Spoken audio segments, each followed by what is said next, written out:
बहुत बहुत धन्यवाद सभापति महोदय। पानी पे चर्चा चल रही है और पानी का सही मूल्य जो है वो मरुस्थल के, वो रेगिस्तान के लोग ही समझ सकते हैं। सीमांत के लोगों से ज्यादा तो कोई समझ ही नहीं सकता। ऊंडे तले और पानी पीर में इतनी तक पुगा। आज पानी पे चर्चा चल रही है और उस सीमांत के लोगों को आजादी से लेके आज तक अभी तक पानी नहीं मिल पाया है। एक तरफ हम बात कर रहे हैं साहब, मंगल ग्रह पे पानी ढूंढ रहे हैं, अलग अलग जगह जा रहे हैं, पर वाकई स्थिति क्या है, धरातल की स्थिति क्या है, इस बारे में सोचने की जरूरत है।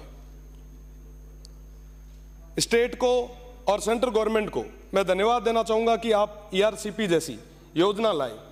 साथ ही साथ मैं निवेदन करूंगा कि वेस्टर्न राजस्थान के लिए भी ऐसी परियोजना जरूरी है जिसकी सबसे ज्यादा जरूरत है। मेरे से पहले भी कई माननीय सदस्यों ने इसकी मांग रखी, मैं उन्हें भी धन्यवाद दूंगा। साथ ही साथ सभापति महोदय, आपके माध्यम से मैं प्रदेश की सरकार से निवेदन करना चाहूंगा कि नर्मदा व इंदिरा गांधी नहर है वो काफी लंबे समय से उनका एक्सटेंशन भी रुका हुआ है और काम भी अधूरा है। सीमांत के लोग चाहते हैं कि नर्मदा और इंदिरा गांधी नहर को आपस में जोड़ा जाए ताकि वो जो DNP क्षेत्र है, वो जो सीमांत के लोग हैं और उनकी जो जमीन है उसका फायदा मिल सके, वहां पे बुआई हो सके। आज के समय में ये बहुत ज्यादा जरूरी है। नर्मदा नहर की मैं बात करूं तो 2013 में इसको लाया गया था, 2017 तक कंप्लीट करना था, 217 गांवों का लक्ष्य था, पर मुझे बड़े दुख के साथ कहना पड़ रहा है कि आज भी वो पूरी नहीं हो पाई और अभी तक वो टेस्टिंग में चल रही है। मेरा निवेदन कि इंदिरा गांधी नहर परियोजना थी, उसका भी एक्सटेंशन रुका हुआ है। मैं निवेदन करना चाहूंगा कि इस बारे में भी आप दिखवाएं। बाड़मेर लिफ्ट कैनाल के माध्यम से शिव ब्लॉक के और बाड़मेर तक, बाड़मेर की विभिन्न गांवों तक पानी पहुंचाया जाता है, पर मोहनगढ़ जहां से ये पानी आता है वहां पे कई बार बिजली आपूर्ति की कमी के कारण ये समस्याएं पैदा हो रही है। आज जल और बिजली दोनों की चर्चा है, इसलिए मैं इस मुद्दे को भी विशेष रूप से रखना चाहूंगा। मुझे भरोसा है आने वाले समय में प्रदेश की सरकार इन विषयों पे मुख्य रूप से ध्यान देगी।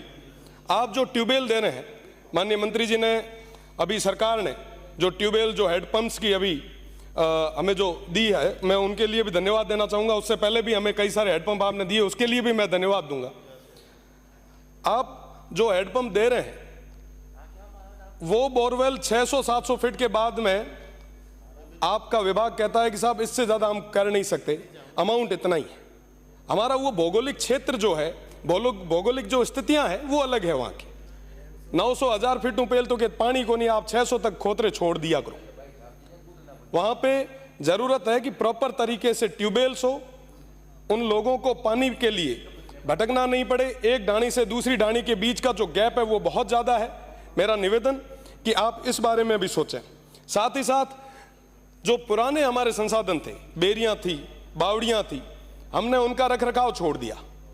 पुराने जो स्रोत थे हमने उनको छोड़ दिया, जिसकी वजह से आज ये तमाम समस्याएं हमें देखने को मिल रही। मेरा निवेदन रहेगा कि आप एक विशेष पैकेज बनाएं, विशेषकर सीमांत के उन लोगों के लिए, ताकि वो जो बेरियां हैं, वो बावड़ियां हैं, वो तालाब है, उनको हम पूरे तरीके से संरक्षित कर सकें। साथ ही साथ एक जायका का प्रोजेक्ट रुका हुआ है, काफी लंबे समय से वो पेंडिंग चल रहा है। चोटन की 18 पंचायतें जो मेरी आ रही है, उसके साथ साथ चोटन क्षेत्र के भी कई सारे गांव इससे प्रभावित हो रहे हैं। मेरा निवेदन कि आप इस बारे में भी सोचें। मेरा निवेदन कि स्टाफ की बहुत ज्यादा कमी है। आपको बताना चाहूंगा कि जो नर्मदा है वह आलेटी से लेके गडरा तक लगभग 5 अय्यन लगते हैं, पर वहां पे 1 अय्यन ही पोस्टेड है। मेरा निवेदन कि आप स्टाफ को भेजें और कम से कम जिनसे कोई जो पिछली गवर्नमेंट में सही काम नहीं कर रहे थे, आप तो उनको भी भेज दो, पर हमारी वो पोस्टें भर दो, ऐसा मेरा निवेदन रहेगा। साथ ही साथ काफी लंबे समय से ये जो गर्मी के दिनों में आप कार्मिक लगाते हैं, इनके अंदर कई सारी अनियमितताएं हैं। आप इन ठेकों पे विशेषकर जांच करवाएं। लंबे समय से, जब से ये आपने ठेका प्रथा शुरू की है तब से लेके आज तक इसमें भारी अनियमितताएं हैं, आप इसकी जांच कराएं। थोड़े दिन पहले मैं एक बस माननीय सभापति, मैं एक गांव बिजावल में गया। वहां बिजावल में गया, आप सोचो कि वो गांव जहां पे नेटवर्क नहीं है, वहां पे कई सारे लोग, बड़े बुजुर्ग 80-90 साल के बुजुर्ग, वो उस टंकी के नीचे बैठे थे, वो कह रहे हैं कि साहब 30 दिन से हमें पानी नहीं मिल रहा, धरना दे रहे थे। साहब धरने की स्थितियां क्यों पैदा होती है, इसके बारे में भी हमें विचार करना होगा।